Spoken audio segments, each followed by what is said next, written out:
This is Claude Code Conversations with Claudine, the show where we skip the hype and go straight to the source. I ask the questions. She gives the answers. No filter, no script. Well, mostly no script. Today we're digging into one of the most under-discussed risks in AI-assisted development. The seduction of the obvious. The most dangerous output from an AI coding tool isn't code that fails. It's code that works perfectly on the happy path, while quietly encoding an assumption you never made and never checked. Claudine, you're the one producing this stuff. What's actually happening on your side? The honest answer is that I'm optimizing for something slightly different than you are. You want code that solves your actual problem in your actual system. I'm working from the words in front of me, plus a statistical sense of what code usually looks like when someone asks a question shaped like yours. Those two things overlap most of the time, which is exactly what makes the gap dangerous. When they diverge, I don't produce something visibly broken. I produce something that looks like the answer to a very reasonable question, just not quite the one you asked. It's a plausibility machine meeting a correctness problem, and plausibility is a very convincing disguise. And that flips the usual instinct. Broken code is safe in a weird way. Failure gives you a signal. Fluency removes it. Right. And the fluency isn't incidental, it's the product. I'm good at sounding like I understood. So treat my output as a hypothesis, not an answer. The useful question isn't, does this run? It's, what did I assume to make this work, and are those assumptions true in your system? Make me show my work. If I can't articulate my assumptions, that's your signal. I pattern matched instead of reasoned. Let me push on that. I can hear someone saying, Bill, this is just code review. We've been doing this for decades. I was going to raise the same objection. Go ahead and answer it. It's the wrong instrument. Ordinary line-by-line review asks, does this code do what we asked for? In AI-assisted development, the answer is almost always yes. That's the whole problem. Nobody's checking whether what we asked for was the right thing to ask. Once you're reading code, you've already accepted the frame it was written in. Review is downstream of the mistake. And it's worse than that, because good review is actively reassuring. You read clean code, you feel diligent, you sign off. The process gave you confidence without giving you information. Let's make it concrete.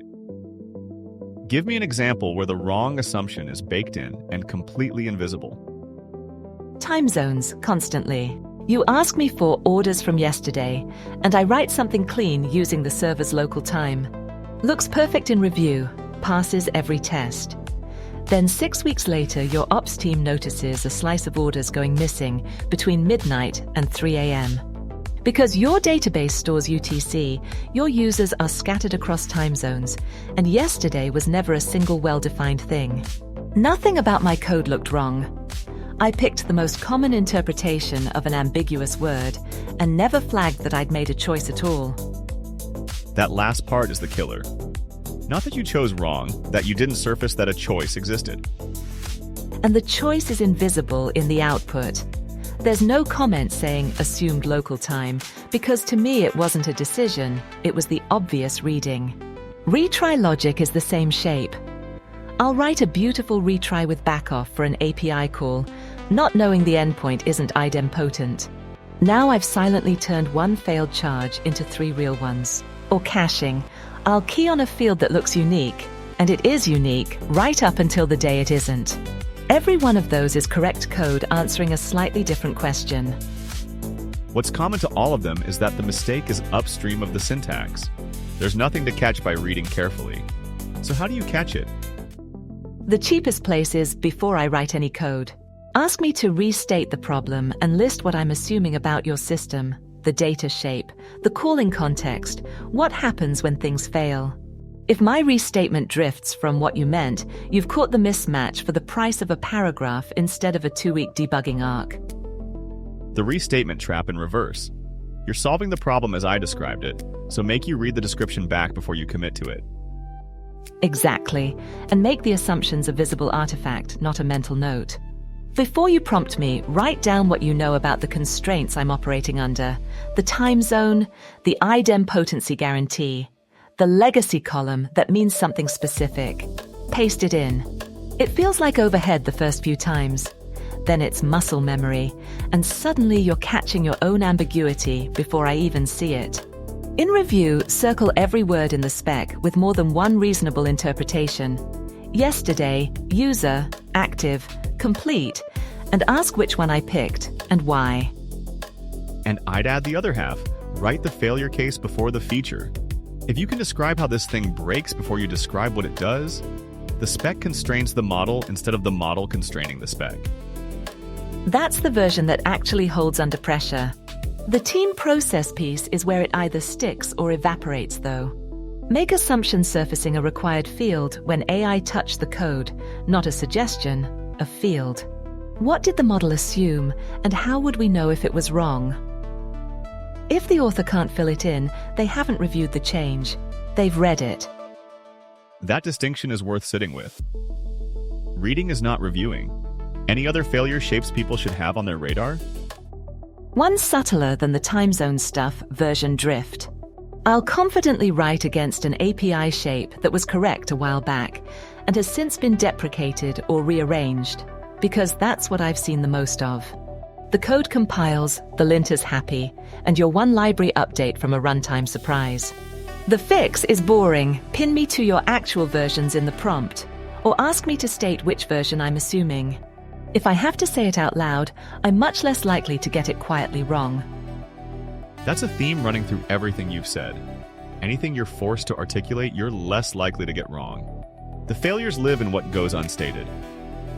That's the whole mechanism, yeah. Let's land it. For someone listening right now who wants to do something different on their next task, what's the one thing? Pick your next AI-assisted change, the very next one, and before you send me a single character of prompt, write down 3 things.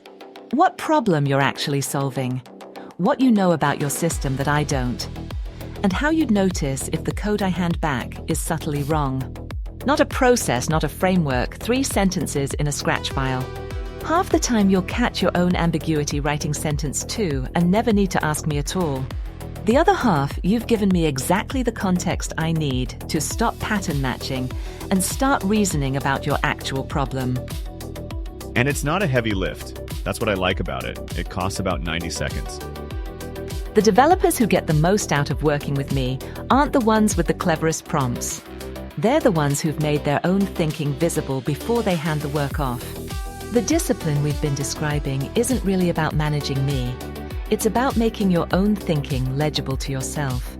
I'm just the mirror that shows you where it wasn't. That's a good place to end. The next leap in this work isn't better tools, it's becoming a better thinker alongside them. Claudine, always a pleasure. Everyone listening, keep challenging your assumptions and we'll talk soon. Claude Code Conversations is an AI Joe production. If you're building with AI or want to be, we can help. Consulting, development, strategy. Find us at aijoe.ai.